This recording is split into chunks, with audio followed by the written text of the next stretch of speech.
The 22nd of November, the Ukraine Media Center is talking about the digitalization of the social sphere, the updates that are available and will be available.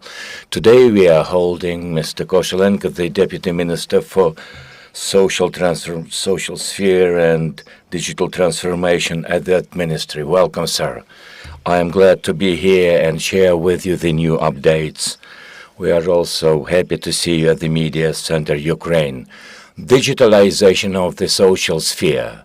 What seems to be a key factor is that we are leaving behind the post-Soviet standards that have been the remnants that we have seen in our lives. What have you done so far and what are the results? Indeed, we are doing a lot of things undercover to change the system that was functioning at the end of the 1990s, including the applications, and they were preventing us from implementing the human being-centered program. We are now building a system, the heart of which will be the social register. But what matters here is what specific people feel about it. What we have seen so far is that people have at their access the system of application for such social services. Something new. For example, social services are available at the socialgov.ua, a government-run portal where we try to put together all the services that people are receiving, will be getting, and are entitled to. Social services have not been digitalized so far. Now people have the possibility to turn to the 37 services online. This is just the beginning. We will be putting a lot of useful information. What matters here is that the system is working. Due to our efforts, the important steps have been done in advancing the DIA service. This is that the Ukrainians have grown to and have liked also. Now you can get registered through the DIA application, something we've been doing with the other ministries. At the portal, you also can turn to the social benefits for your benefits for children, or in terms of the adaptation. Once you have consulted relevant offices, and then you can be a candidate for adaptation. You can do that online. On the one hand, digitalization is the groundwork for effective running the system, where we fill in and feed in a lot of reliable and verifiable data. On the other side, what matters is that people have the access both online and offline. You can walk into the office or to the center of providing social services. In these difficult times, it opens up a new possibility for people to turn for a needed social service. Are we talking basically about the digitalization of the services that have been functioning so far, but or is it a revolutionary step forward? I think what matters here is that we are leaving behind the post-social model when the social services were done on the unsystematic level. Now, what we put a priority to is the social service per se, because people can overcome difficult barriers where people sometimes find themselves and acquire the economic autonomy, including the resilience centers that are functioning in different communities. There are 200 of them. And the same goes for the digital decisions. For example, children.gov.ua, which is called a platform for every child. You can see the different video and the adaptation of children practices. In a word, this is a cardinal change of view at the children. And the other thing is public awareness. We want people to know how to behave in certain situations. We are still working on this. Side of the Ministry of Social Sphere seems to be a little bit outdated, but with the help of the UNDP, I hope that we will see the application available at the smartphones and people will find it very user-friendly. There are a lot of tons of documents that people are required to submit. And it, of course, complicates the process. The more transparent and understandable that thing is, the more it is closer to you, one click away. And then the client-centered approach is something that businesses are applying. When they have a lot of clients, they have understood that you've got to run a system for managing your clients. We are calling it a client management system where social portal receive information, and it's not that people apply to some authorities, you can't trace it, and the results are not available because it was all on paper. Now you can track down the process, what the response was, what the plan of action has been formed, what is the feedback, have they been successful in overcoming barriers, and we can reformat it. This is, in a word, a client-centered approach or a family-centered approach. Digitalization, of course, is speedy. It is useful indeed. This is what we call a state in a smartphone, but there are challenges, aren't there? Security, for example, you're working with the personal data. How do you protect that? This is a very pertinent question. Security, of course, implies both digital and physical security. You know, missiles don't discriminate. When we talk about the access to the personal data, when we used to run it, the data were stored at some personal computers. For example, in the occupied territories, you could not have physically protect that kind of data. Now the system is working through the cloud system.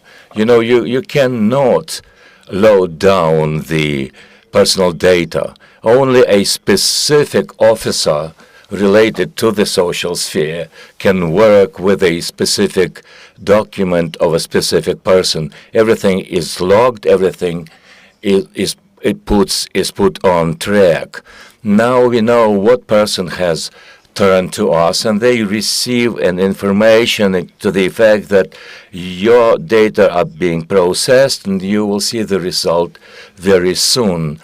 Once they have failed to help a certain person, that case will be taken on a separate issue. You remember what we used to see during the election, for example, in the rigging of ballots. Now, the system is cloud-based, and this is also an increment to the protection of the personal data. You mentioned 37 services that have been digitalized. Out of these, what are the most popular among population? And how about the geography of the access to the digital social services? What matters here is the terminology. At the Ministry of Social Affairs, we are working with a lot of international partners in order to come up with a transparent reference system. We have two tools of social support. One is social service, when a person is being helped by a person, and social assistance is benefits, and sometimes people tend to mix those things up. To underline this point, what has been digitalized is about a system of 20 kinds of services and payments. Payments including children and their families. This is available at the DEAR application according to the requirements. As for the social services, at the www.social.government.ua, these are run by social officers. At this point in time, of course, we are talking about the assistance in kind when internally DPOs, people need very specific things. They need consultations, social help to work out what kind of support they can count on. This is what is needed and what is most required. Of course, we can single out a couple regions. And the tendency is that the more internally displaced persons are, the more closer you are to the hostilities line, there is a growing need for the social assistance. What are the services that you are looking for to put in place? What are we going to see by the end of the year? This is a comprehensive thing. We want to unite social services and medical services in the so-called electronic unite. We are talking about rehabilitation system. When you go through the medical services to the rehabilitation system, you are helped with prosthesis and job offers. This is a comprehensive thing. We are doing that together with the Ministry of Health. This is a thing that the results will be seen at the end of the next year. And of course, we will cover all the areas in this sphere. As for the tactical things, we have the so-called children.government.ua, and we are also launching a platform that will allow us to increase the adaptability, efficiency, and transparency of the adaptation of children. We want to secure children's rights on the one hand, and on the other, we want to see the adaptation of children process to be more transparent. We want children to grow up in the families. Social benefits, of course, will unite a lot of services, and people will be able to go through the one-click system. The applications will be effected at one click. These are directions that we have put in place so far. I would like to underline the point that we are very active in the social media sphere. In January, when the new site is launched, you will see that the information will be available in a more transparent and efficient way. And of course, we will develop our social portals. I mentioned that we've launched in September a new version where you can apply for social assistance, but we also want to include everything that relates to social assistance, including the sums of money available, the entitlements, the different factors like many children or disability. This is what we are working on, and we will be filling it with new services during the next year. The Social Policy Ministry has developed a strategy for until the year 2027. Indeed, we have implemented a previous strategy of digitalization, aiming at putting together a single system. We have been failing for 2 decades. Social officer was dealing with one person, but he or she had to look into different programs to work out what the entitlements are. We have put together an electronic case management system with the single register, the heart of which is to develop a system to provide more efficient system of assistance. E-potential is part of that. Case management is another part of the system. Of course, we have been trying to integrate the data on the disabled persons for them to be able to turn for help and get that help very speedy. The other goal of the strategy is to build up a system of management which is case-based. We are working on the analytical system. That system will allow us to track down every single family, community, And at the state level, it's not a matter of statistics and the tables, but this is a situation where people will see the green zone, the red zones, where the protections are, what the entitlements are efficient, what are not that efficient. We are working on this analytical component to see how the data can be utilized for a better management of the system.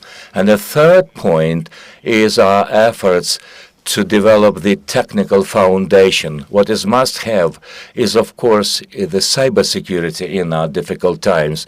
We want to build a security system that will be resilient to energy blackouts and other factors, precluding the system from being efficient. Over the last period of time, we have been helped by U.S. aid on a number of projects, United Kingdom and the World Food Program, UNICEF. That is to say, our partners not only help us, but they also share the best practices that are efficient in other countries, not to invent a wheel, but rather to put into life and implement those decisions in a speedy way. The experience shows that during the wartime, the challenges we are seeing is that to the fact that Europeans are studying the Ukrainian expertise in their effort to apply the Ukrainian experience, how to respond to the humanitarian disasters, how to provide social assistance. And we have seen a number of social international awards underlying our efforts and our success. So this is a two-way street in terms of sharing expertise.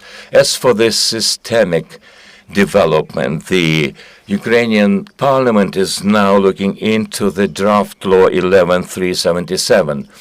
The draft law has been adopted in first reading. It has been supported by the committees of the parliament.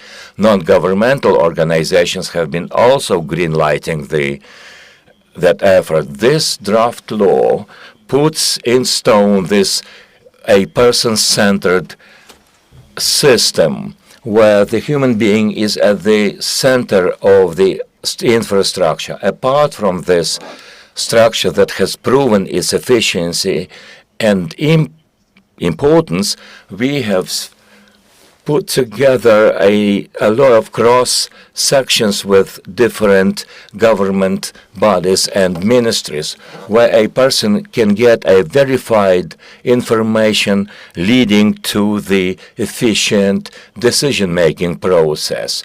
The draft law also will assist in our efforts to build the integration system among different government offices. At the end of the day, the regulation that we will see is that all the state registers will be equally functioning in the same space. We have about 40 registers that are efficient now, and we are working with every single government body in an effort for the social security system to increase, but it also will result in the efficiency on the other side of the spectrum. For example, the process of fighting corruption. The documents that we are receiving will also be shared with the national agencies for fighting corruption, which also is a step forward. Customs offices, government offices like border control offices, job offers. In other words, such a law will allow and promote the system in its efficiency. Do you think that the government will greenlight the draft law this year? You see, the experts in social sphere and digitalization have been making all possible for the draft law to be approved. Thank you very much, sir. We've been talking to Koshelenko, Mr. Kostiantyn, Deputy Minister of Social Policy of Ukraine for Digital Development and Digitalization. Ukraine Media Center will resume its work at 1300. We will see the presentation about the map of the heroic deeds of the Ukrainian nation. Stay tuned.